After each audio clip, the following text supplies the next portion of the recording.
Dubai is facing a serious problem. It's underwater, and guess what? It's because they tried to make it rain, but now it won't stop. They did this thing called cloud seeding, which is basically messing with clouds to make more rain in dry places. But now, the whole city is flooded with huge storms, soaking malls and homes. Airplanes can't even fly anymore, and some people say it feels like the end of the world. With the rain pouring down non-stop, Dubai's busy streets look more like rivers, causing big disruptions to daily life. This city, famous for its fancy lifestyle and super tall buildings, is now dealing with the unexpected results of trying to change the weather. But in the middle of all this chaos, there are stories of people sticking together, helping each other out as they wade through the floodwaters. When nature fights back, even the richest folks might find themselves in trouble. Did Dubai's wealth lead to messing with nature just for fun? Will Dubai manage to survive this crazy storm and come out stronger? Or will the rain keep causing chaos in this desert city? We'll have to wait and see.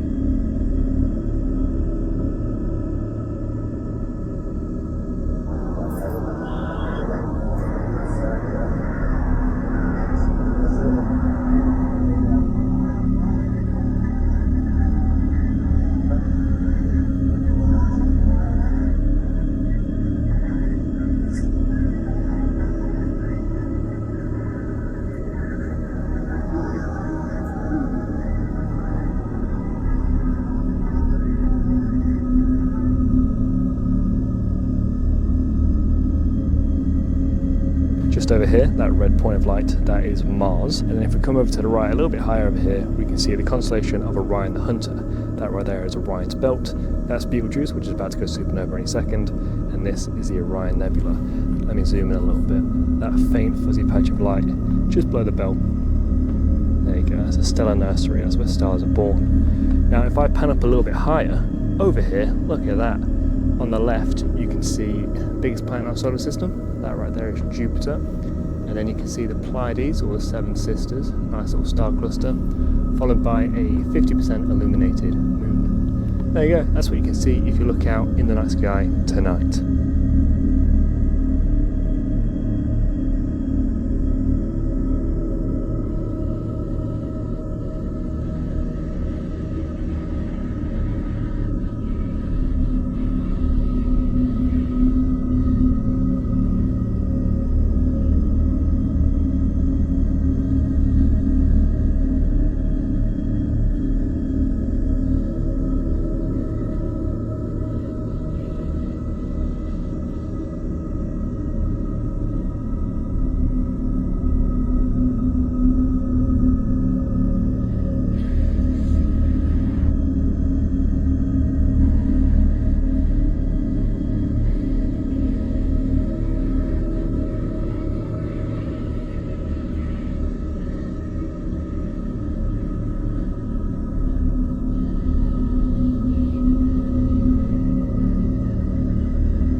Охренеть. НЛО над Минском. Дожили. Спасибо, батька. Что за херня, а? Пиздец.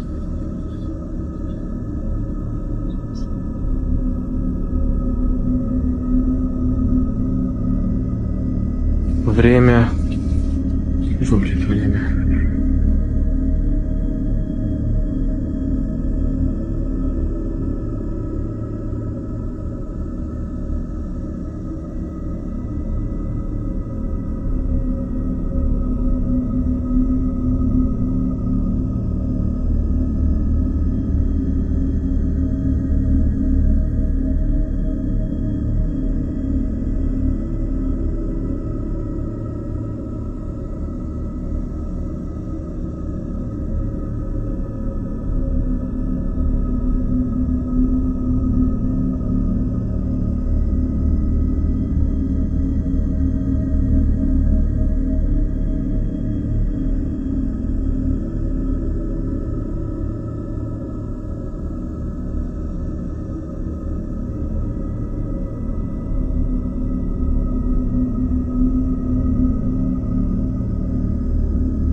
Do you know Samsung is faking their camera? You know how Samsung always brags about their phones being better than iPhones, especially when it comes to camera quality. They often claim their cameras are the best, saying you can point your phone at the moon and capture images that surpass those taken with a telescope. I watched a video by Shane Dawson where a guy zooms into the moon with a Samsung phone, and the image looks incredibly sharp. It seems almost too good to be true, right? Well, it turns out it kind of is. Samsung recently admitted that they enhance moon photos on their phones using AI. A guy even made a video demonstrating how this works. He took a plain white circle and placed it across his house, then zoomed in with his Samsung phone. The camera, thinking it was the moon, swapped the white circle for an image of the moon. So it started as just a white circle and then transformed into a detailed image of the moon. Isn't that wild? It makes you wonder what other tech might be tricking us with AI.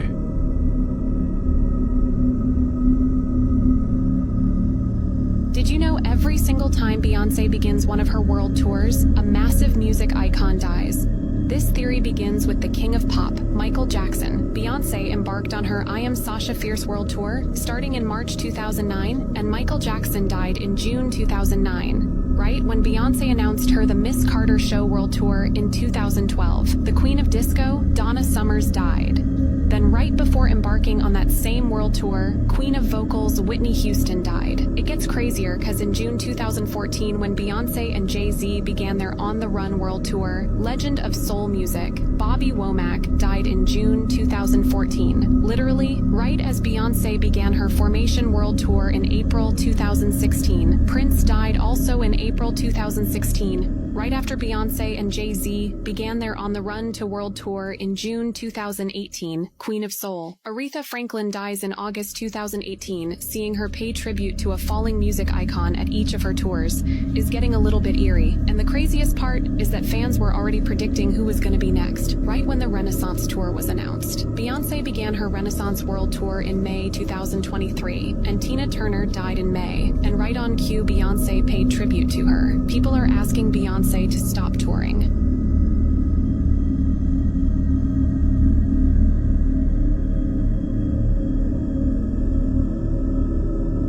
The Michael Jackson theory, the Michael Jackson Neverland theory. Neverland, no. So no. you know how the whole thing with Michael Jackson, the scandal, like he would take boys to his home and then. Oh, and there was a picture of him like this. No, with not a boy. There was a picture of him like that? Yeah, with a baby. No, that's his baby. Oh, okay. No. But there's a theory, or like this was like a whole scandal that Michael Jackson was taking these kids to his house, Neverland, and then just Neverland's kind of like an amusement park. Yeah. They would just have fun and shit, sleep over at Michael Jackson's house. But what people didn't like was, oh, is he doing that because he's getting like some sexual pleasure off of it? So it became a whole scandal all over the news. Boom, boom, boom, boom, everywhere. Headlines, news, blah, blah.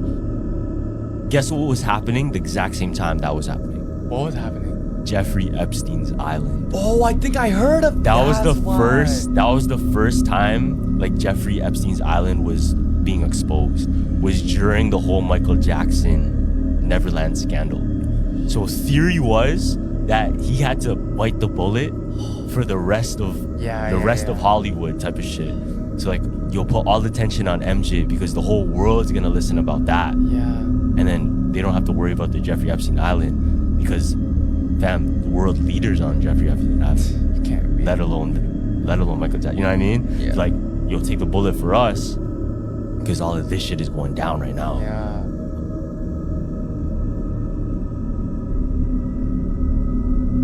They are hiding this from you. The Bermuda Triangle hides a secret, and it's not what you think. Beneath those waters lies a gigantic crystal pyramid, almost 3 times bigger than the Great Pyramid of Giza. But here's the unsettling part. This pyramid isn't made from anything we know on Earth. It creates massive electromagnetic fields, which might explain why so many planes and ships vanish in the area without a trace. Instruments stop working, and travelers are swallowed by the sea.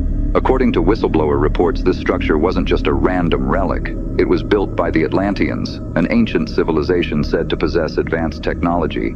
And this is where things take a strange turn. They designed the pyramid to function as a portal between dimensions, but when Atlantis fell, the gateway became unstable, and ever since, it's been triggering these strange disappearances.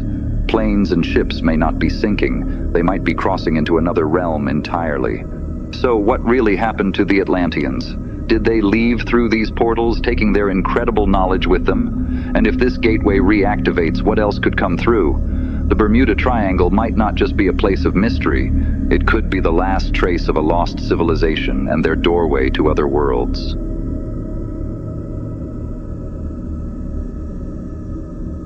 The Statue of Liberty is not just a symbol of freedom. It is a sign of Lucifer. The 7 points on its crown do not stand for continents or seas. They stand for the 7 deadly sins: pride, greed, anger, envy, lust, gluttony, and laziness. It is a statue of disobedience, showing how the world turns away from what is good. It stands tall, watching over the people, a constant reminder of the hidden forces shaping society.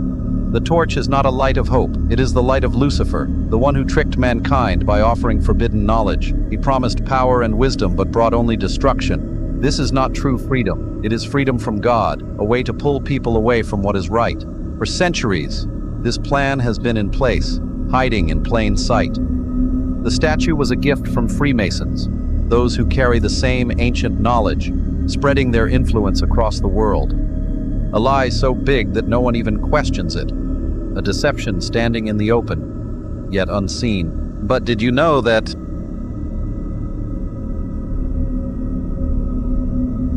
what's really hidden beneath Disneyland? Disneyland, the happiest place on Earth, is known for its magic and wonder. But what if that magic hides something much darker? Something buried underground? Well, you see, rumors of hidden tunnels beneath the park have circulated for years, officially explained as a way for cast members to move unseen. But what if those tunnels serve a different purpose? Maintenance workers have whispered about restricted areas they're forbidden to enter. And some even claim there are tunnels that don't appear on any map. Stranger still, urban explorers who've tried to uncover the truth report seeing strange symbols on the walls. And some say they've heard faint whispers when the park is empty. And what about the mysterious Club 33, an exclusive area tied to elite members? Could its private access and purpose connect to what's beneath the park? With all that said, we need to start asking.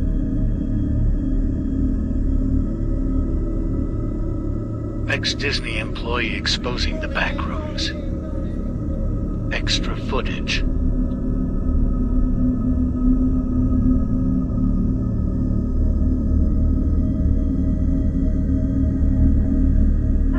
Hello.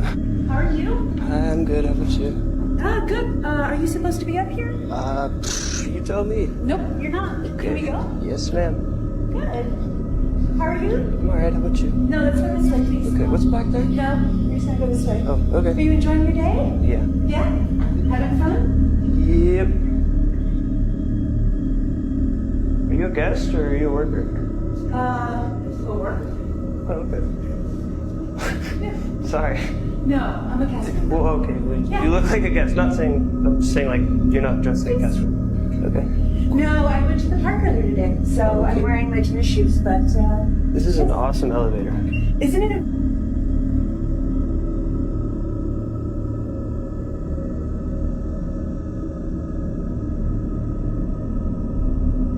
side of Disney World the company doesn't want you to see. If you look at a map of the park, there's a little green spot in the middle of Bay Lake. There's no description of what it is, and it's completely off limits to everyone, including employees. Around 20 years ago, this mysterious island was actually another Disney park called Discovery Island. You take a boat from shore, arrive at the island, and basically look at exotic birds. Fast forward to 1999, Animal Kingdom opens, and it's basically a bigger and easier to get to version of Discovery Island. This sparked the very quick decline of the island. Today, it's abandoned and in ruins, completely overrun by nature. It's also heavily guarded. If you're anywhere near Bay Lake, you can be assured that you're being watched. It makes you wonder if there's more to this island than Disney is. Birds in the morning, they actually have a purpose for chirping. So you know how like when you wake up, you're supposed to wake up to birds chirping, right? Yeah. That's our natural instincts. That's how you know our it's like human morning. nature to hear birds chirping in the morning. That's how you wake up, the sun setting, whatever, or sun rising, whatever, right? Yeah. Apparently, when birds chirp in the morning, they actually send sonic waves to plants that stimulate that it's morning for them and gets them ready to receive sunlight. What the So heck? in the same way, before continuing, I wanted to warn you guys, their phones were being spied on. Click on this icon, then on more. If you see it, delete it immediately. They tested, they played music, specifically like hip hop music, instead of birds, and it pretty much destroyed the plants. Damn. So they stimulated in like their own environment instead of bird chirping. Okay. They played the hip hop music and it was literally killing the plants because the sonic waves weren't the same. Yeah. So the theory is like with us, since we're living things too, we're supposed to be seeing the sun. That's why people do sun gazing. You know what sun gazing is? Apparently ancient Egyptians and all these different civilizations, what they used to do, they would take in the sun waves as energy. Yeah, okay. Follow for more Hoopers, Hoop conspiracy theories.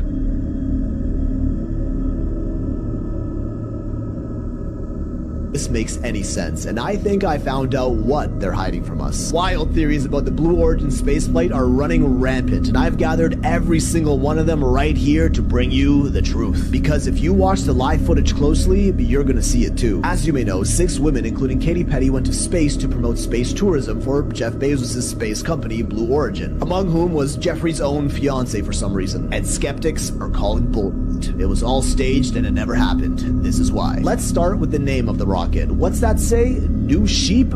Oh, you must be a sheep if you believe this is real. And now the shape of the rocket? I mean, come on. What are they trying to do here? We all know what this looks like. They're just trying to mess with us at this point. Also, what a coincidence. There's no camera footage inside the capsule during takeoff because they never even launched. Now they get to space and start floating around, which is obviously a green screen, and they're just falling really fast to achieve the 0G, like those reduced gravity aircraft vomit comets that nosedive to simulate no gravity. Their entire journey, start to finish, was only 11 minutes. Meanwhile, real astronauts take up to 4 hours to get to the ISS, and only 4 of those minutes were actually in space, but they somehow managed to film all of this footage in that short amount of time. When they come back down, the landing looks brutal. Like, look at that massive cloud of dust. How did no one get hurt? And don't these things usually land in water? Also, the pod is somehow in pristine condition despite having fallen from space, which would normally burn it to a crisp like we see with NASA and SpaceX capsules. Jeff Bezos trips on the ground. I mean, what kind of billionaire trips while walking? A shot from the outside of the capsule shows a very obviously fake mannequin hand on the inside, but clearly staged. And now the big one everyone's talking about,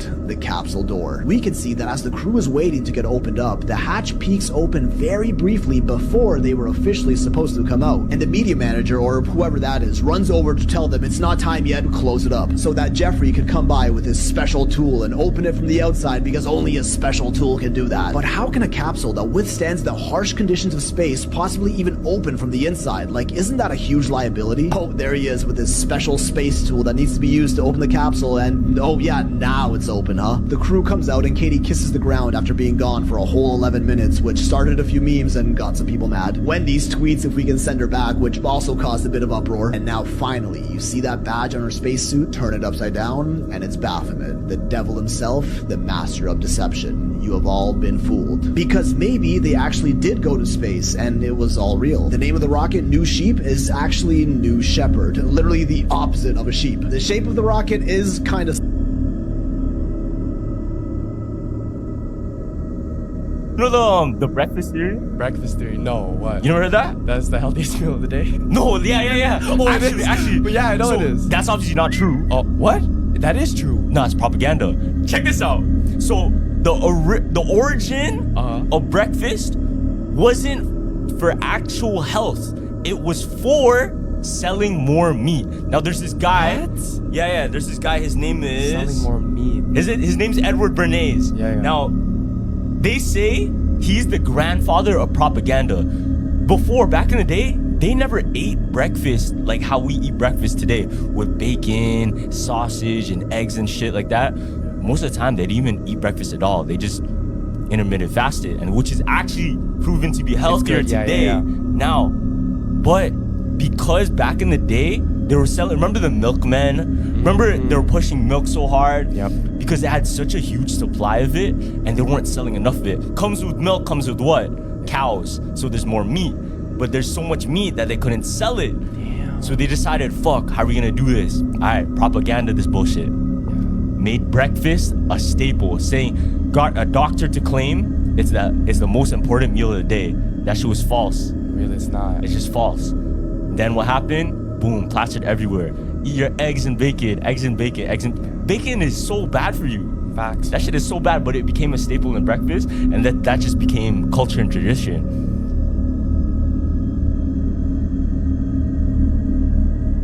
Why is Flat Earth the most banned, most mocked, and yet the most viral conspiracy theory in history? Think about it. Out of all the wild ideas out there, aliens, secret societies, time travel, nothing triggers people like the words Flat Earth. If it's so ridiculous, why is it still everywhere? Why do platforms rush to censor it? Why do governments and scientists act like it's dangerous to even discuss? Here's the first strange thing. Flat Earth content goes mega viral. Videos questioning the globe get millions of views faster than almost any other conspiracy. The more media mocks it, the more people get curious and click. In marketing, that's called the Streisand effect. The harder you try to hide something, the bigger it grows. Now ask yourself this, if Flat Earth is just a joke, why does it need this level of suppression? You can find endless alien theories online, nobody cares. But post about Flat Earth, instant fact-check labels, bans, takedowns. Why? If it's nonsense, wouldn't people just laugh and move on? Here's the second layer. Flat Earth questions the foundation of reality. It's not about a shape. It's about whether the entire system has lied from the very beginning. If the Earth is flat, it means governments, space agencies, even schools have staged one of the biggest deceptions ever. That would mean control on a level far beyond politics. It's about controlling the map of your entire existence. And here's the wildest part. Flat Earth keeps people awake at night. Even globe believers admit the questions stick. Why can't we see real live footage of Earth spinning? Why are there thousands of satellite images, but all admitted to be composites? Why can't commercial planes cross Antarctica directly? Why does the horizon always rise to eye level instead of curving away? Each question plants doubt. Doubt creates obsession. Obsession drives views, and views keep Flat Earth in the spotlight no matter how hard it's attacked. So let's flip the script. What if the real reason Flat Earth is mocked isn't because it's dumb, but because it's dangerous to the system? Dangerous because once you pull on that thread, you stop trusting the official story about anything. And the moment billions of people start questioning, control begins to break. That's why Flat Earth is unique. It's not just a theory, it's a test. A test of how willing you are to question authority, question science, and even question the very ground beneath your feet. So I'll leave you with this. Maybe Flat Earth isn't popular because it's true or false. Maybe it's popular because it touches something deeper. It's the one idea that forces you to look at your world and wonder if everything you've been told since childhood might be a script written for you. And that's why no matter how much they censor it, Flat Earth refuses to die. This video is for entertainment purposes.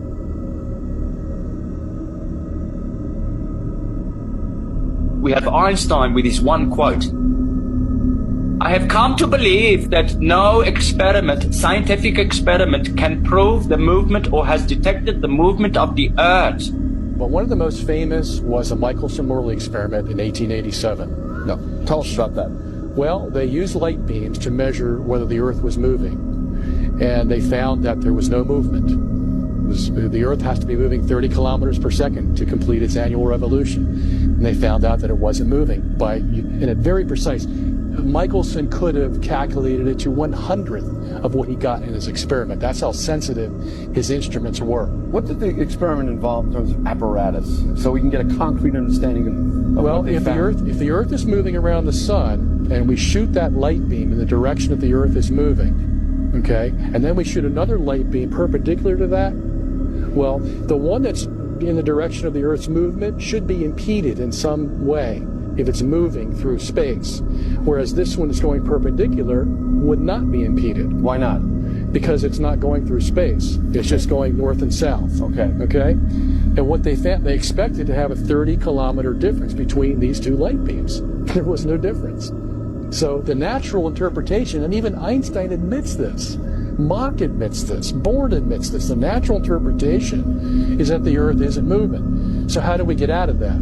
Well, you invent special relativity. And now you say, well, the reason that light beam wasn't affected when it went toward the motion of the Earth is because the apparatus shortened. Huh? Yeah, Michelson's apparatus shortened as it was going with the Earth in its orbit around the sun. No, wait, you're telling me that the contraction of mass Yes. was invented to explain away the results of the Michelson-Morley experiment? Yes, and that's what my book will tell you, and it's been admitted by all the scientists.